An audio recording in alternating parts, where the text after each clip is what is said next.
Muy buenas noches, amigas y amigos de Crítica sin Censura, una producción de Fernández y Castañeda, periodismo digital evolutivo. ¿Qué tal? Espero se encuentren muy bien y hoy les tenemos un tema muy importante. Esto es precisamente el nacimiento de un nuevo sindicato de trabajadores petroleros, trabajadores de Pemex, Petróleos Mexicanos. ¿Y esto qué significa? La tan esperada caída, que será estrepitosa, de el actual líder sindical a nivel nacional, Carlos Romero Deschamps. Así es, amigas y amigos, lo que se veía lejano, lo que se veía imposible, similar al caso del Bester Gordillo en otro sindicato, el más poderoso de los maestros, de los profesores en América Latina, con más de 1 millón de agremiados.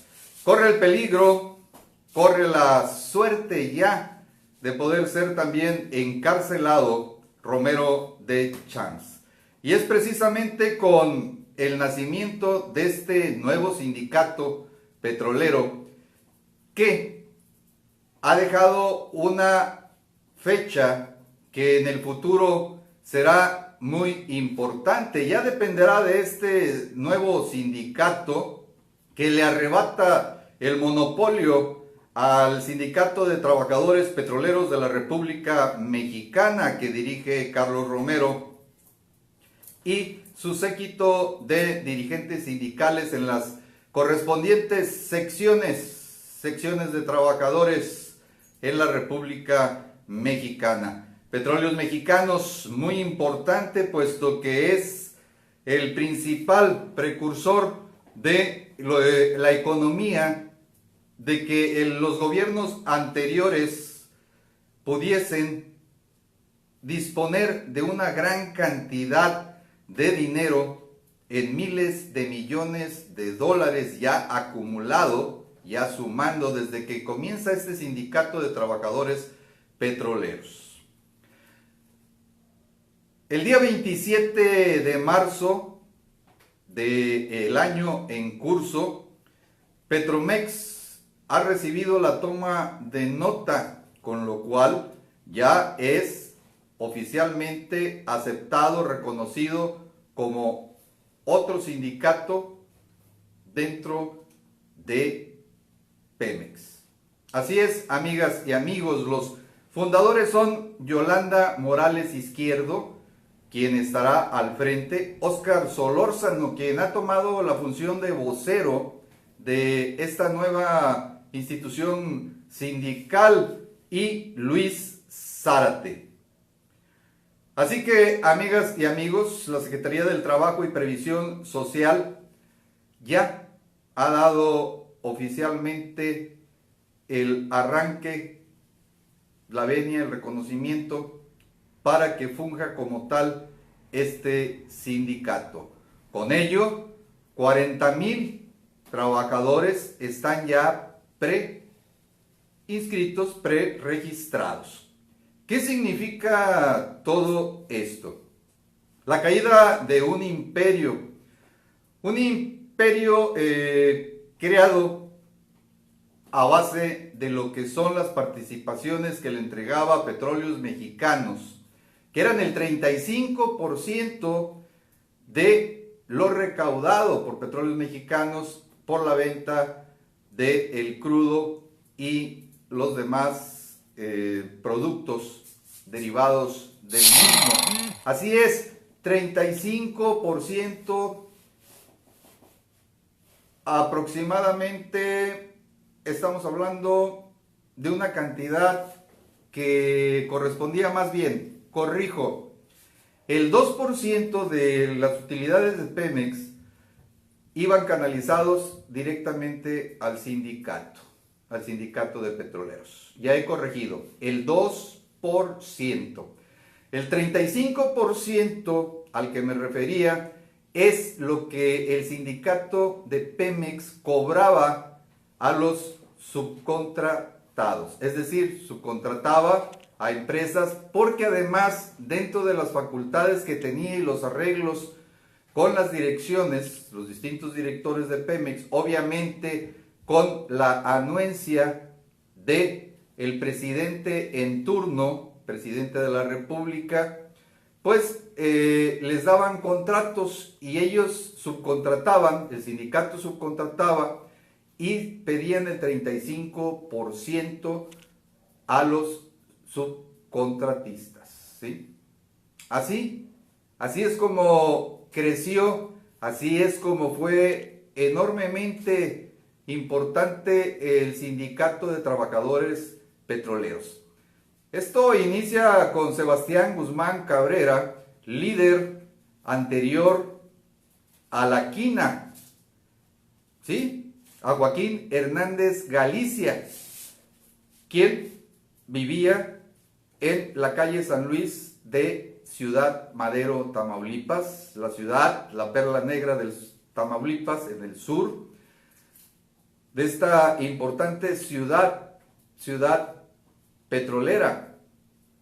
Aquí es donde se encuentra la refinería Francisco y Madero, la misma en la que hace escasos días estuvo presente, por decirlo, el domingo, para ser exactos, el presidente de la República Mexicana actual, Andrés Manuel López Obrador, quien vino a hacer una inversión, a poner las cosas en orden. Incluso por ahí le leyeron la cartilla al gobernador. Fue bastante el tiempo que estuvo en las oficinas de la gerencia general de esta refinería, en la administración de esta refinería Francisco y Madero.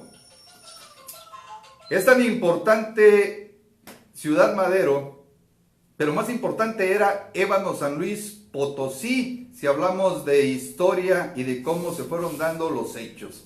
El primer pozo petrolero que se explotó es precisamente en lo que hoy se conoce como la ciudad de Ébano, San Luis Potosí, a 45 minutos de la ciudad y puerto de carga de Tampico, Tamaulipas, también en la Huasteca Potosina. Así es como se inicia esta carrera ascendente de un sindicalismo que desde entonces, como en todas las instituciones hay buenos y malos elementos, y hay buenos y malos líderes, buenos y malos manejos, como no podía ser la excepción, sobre todo en este importantísimo sindicato, dándole trabajo a muchísima gente, pero además bien pagado. Y obviamente los líderes sindicales, como ya expliqué, ustedes harán cuentas aproximadas y no les van a alcanzar los ceros, ¿cierto o no? Bueno, es así como Joaquín Hernández Galicia logra, en base a todo esto que le daban, logra establecer un sindicato en el cual además se les cobraba cuota, o se les sigue cobrando cuota, a los trabajadores petroleros, a los trabajadores sindicalizados, debo de ser exacto, no a los de confianza, puesto que no pertenecen al sindicato.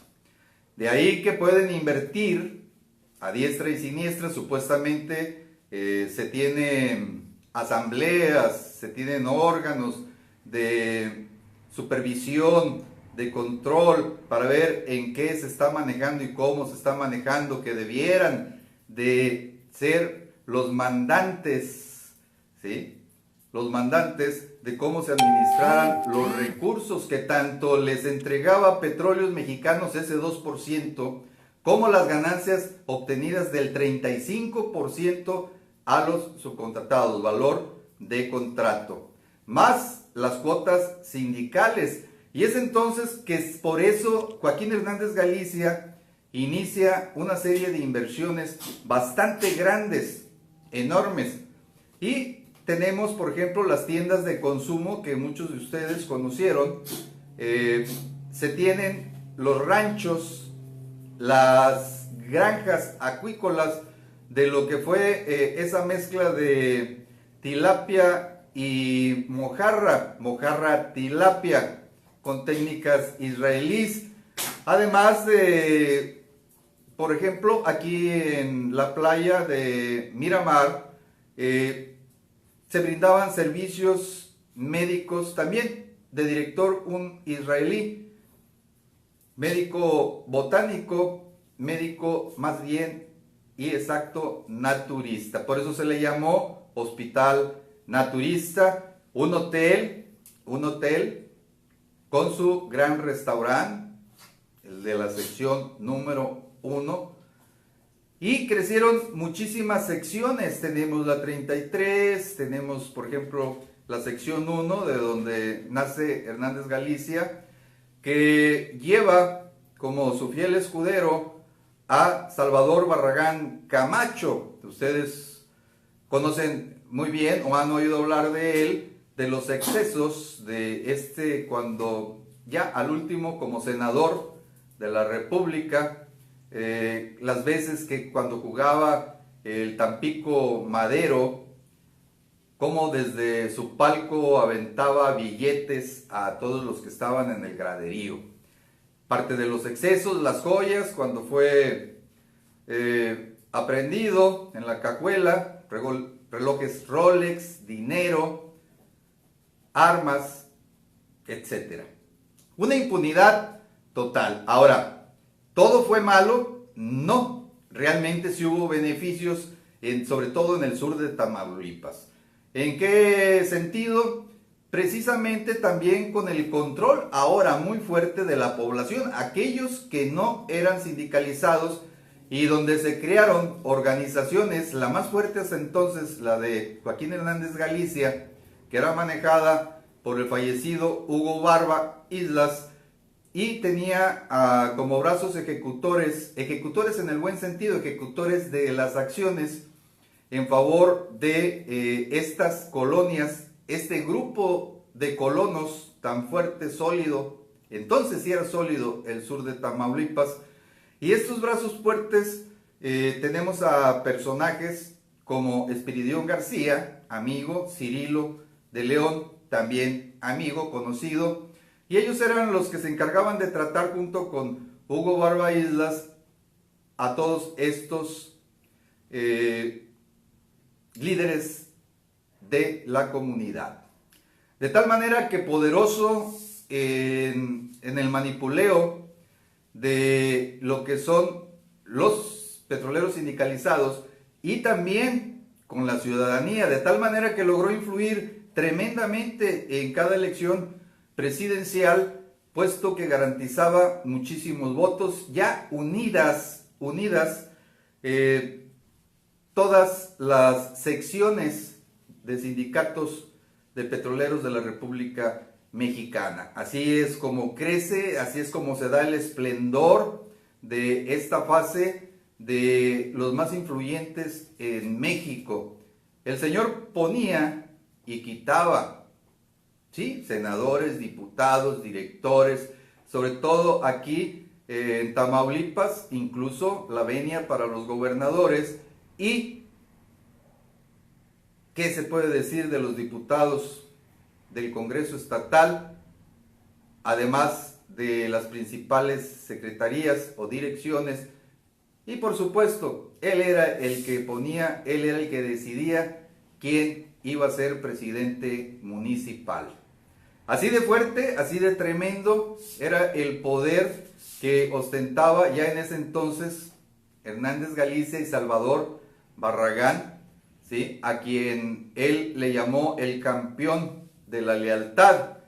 Pero ¿a qué precio y para quién? Entonces sí dio beneficios, entre ellos, las invasiones de terrenos, la gente quería dar terrenos y los tuvieron. Les pavimentó, les llevó recursos, alimentación sana, se alimentaba, se lo vendía a los mismos petroleros y al público en general.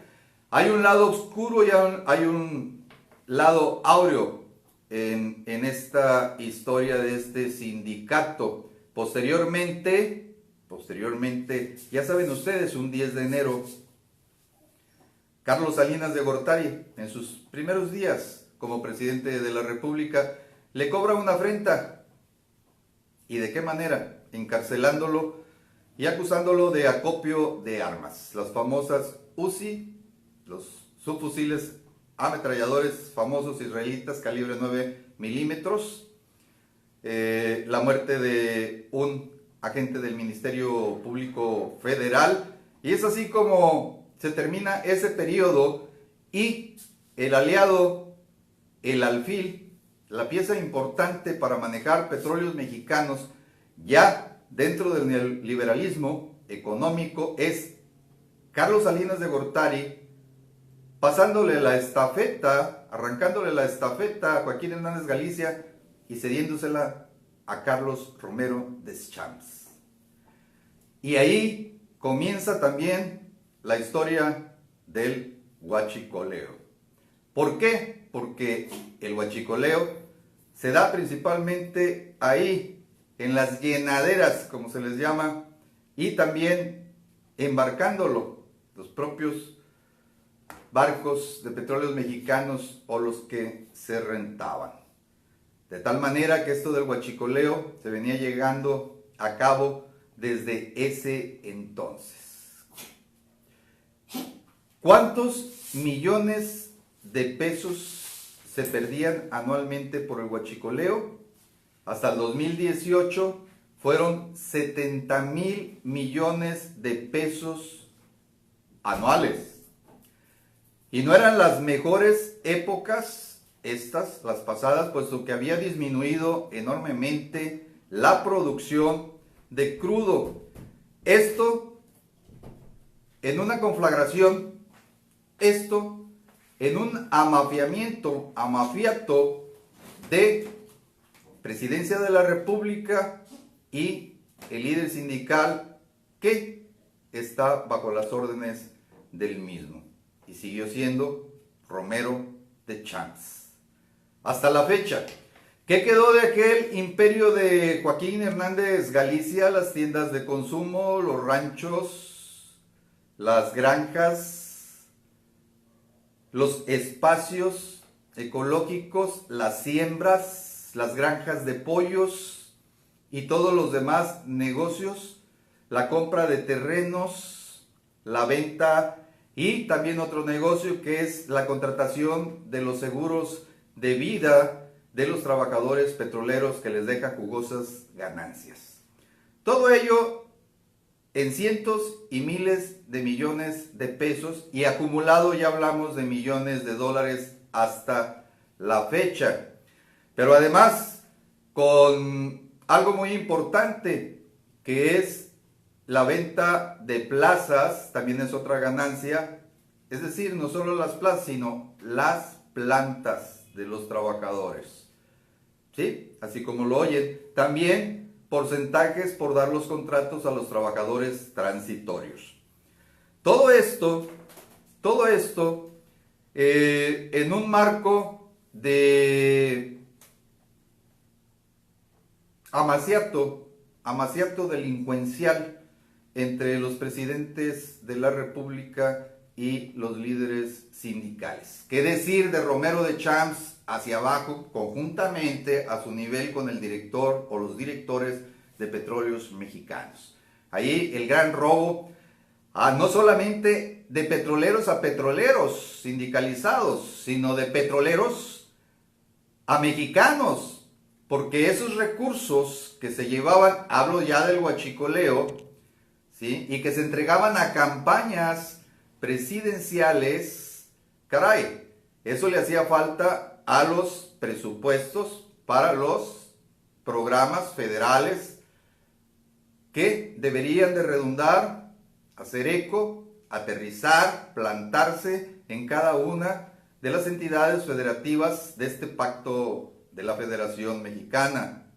Y a su vez, estos deberían de bajar hacia los municipios que las conforman y a las comunidades. Bien, de tal manera que es todo un imperio, no exagero en mencionarlo así, era enorme la riqueza, sigue siéndola, Pero además, en este periodo de deschamps, Carlos Salinas, con su mente tan ágil, con su mente aguda, con la perversidad que le caracterizó en varias de sus acciones, decide que vayan vendiendo eso que ya era propiedad de los petroleros. Todas las construcciones, las tiendas, las granjas, como dije, los animales que se encontraban en ella o que se cosechaban, por ejemplo, como la mojarra, se plantaba, se criaba y se cosechaba, se vendía. Todo eso que pertenecía a los petroleros, a los sindicatos, entre ellos funerarias, que esas son las únicas que siguen por ahí latentes. Había también talleres automotrices, de hojalatería, de pintura, gasolineras, del propio sindicato, porque ahí también se daba esta situación del huachicoleo, porque tenía el sindicato gasolineras, debe de tener todavía. Así de grande es la pérdida que hemos tenido los mexicanos, los propios petroleros sindicalizados, tanto los que ahora están en activo, los jubilados y los que obviamente fallecieron en el transcurso de los años anteriores. Pero hoy, con la presencia de esto que se llama Petromex, esto que es un nuevo sindicato y que está pidiendo y exigiendo de que se les tome ya en cuenta, toda vez de que ya son oficiales y están legalmente constituidos y reconocidos por las autoridades correspondientes. Ya entonces, poco puede hacer Romero Deschamps. Si se pide juicio político, ¿qué es lo que están haciendo? Pero además que se le haga una auditoría, que es lo que viene ya pronto y que había estado esperando Andrés Manuel López Obrador, porque no crean que esto es causa de la casualidad. Esto es fruto de la causalidad. Hay causas primigenias, hay causas intermedias y hay causas como se están dando de un nuevo gobierno de corte izquierdista que preside Andrés Manuel López Obrador. Las maniobras se vinieron dando desde antes, se vienen estableciendo desde antes de que él llegara a la presidencia de la República. Sí, si hay intereses, si hay metida la mano, por supuesto, pero con el fin de moralizar Petróleos Mexicanos. Aproximadamente tiene 130,000 trabajadores aún Pemex, de los cuales en este momento yo desconozco exactamente cuántos son los sindicalizados, pero ya 40,000 de ellos se han separado abiertamente y otros tantos que no tardan en hacerlo, y más cuando se empiece a dar la caída de este gran líder petrolero. ¿Y qué va a pasar también con los líderes de las diferentes secciones? Pues a su vez serán auditados, y entonces, si les encuentran anomalías, lo único que les espera es o se suicidan, o se largan del país, o se pasan un buen tiempo en la cárcel. Antecedentes ya hay, ya alguna vez aquí en la sección 3 que corresponde a Ébano, San Luis Potosí, y al campo Tamaulipas, en Altamira, alguien llamado Roberto, que le apodaban el Chacal, en una de estas administraciones, cuando secretario general David Navarro Alatorre, bueno, tuvieron que meterlo a la cárcel, en ese entonces por nada más él, por 5 millones de pesos, y esto hace muchísimos años, porque quienes excedieron no solo fue él, fueron otros que estuvieron ahí dentro de esa administración o de ese sindicato, y bueno, alguien tenía que pagar, como en su caso lo hizo el Trampas, a quien Salvador Barragán Camacho y don Joaquín Hernández Galicia mandaron secuestrar allá en el país vecino. Fíjense la gran capacidad, la gran influencia que tenía, que podían pasar a personas, ¿sí?, por la frontera. Lo encajuelaron, lo trajeron acá y lo hicieron firmar como culpable de lo que habían hecho entre todos. Esto se conoció a nivel nacional, incluso internacional, de tal manera que el que se creía que iba a venir pagando era precisamente este hombre apodado el Trampas. Así la historia, así la importancia. Ya Andrés Manuel, con las acciones que realizó, se ha estado aminorando el problema del huachicoleo, de tal manera que Petróleos Mexicanos ha tenido un gran ahorro porque ya no hay tantas pérdidas. Y así debe de seguir, pero mientras no se moralice el sindicato, no se podrá ver una buena transformación en este México concebido, este nuevo México concebido por Andrés Manuel. Y es necesario que las riendas las empiecen a tomar otros. Hay que cambiar al líder sindical. Ahora sí, es el comienzo real de la caída de Carlos Romero de Champs, y una historia de decenios de corrupción moral, política y sobre todo la corrupción. Más allá, la impunidad de la que han gozado. Se les acabó, señores secretarios generales de las distintas secciones de los sindicatos de petróleos mexicanos. Yo soy Óscar Castañeda Montemayor, su amigo de siempre, y les invito a que visiten nuestras páginas www.sentido-mediocomún.com.mx, www.sentidoconurbado y www.causaprobableambos.com. Nuestros programas, Crítica sin Censura, y el de mañana, de mi socio, amigo y colega Mauricio Fernández Díaz, que es Noticias con Sentido y Sin Censura. Próximamente, pasado mañana, espero nos podamos saludar en su programa. Gracias y la mejor de las noches para todos ustedes. Agradezco su preferencia.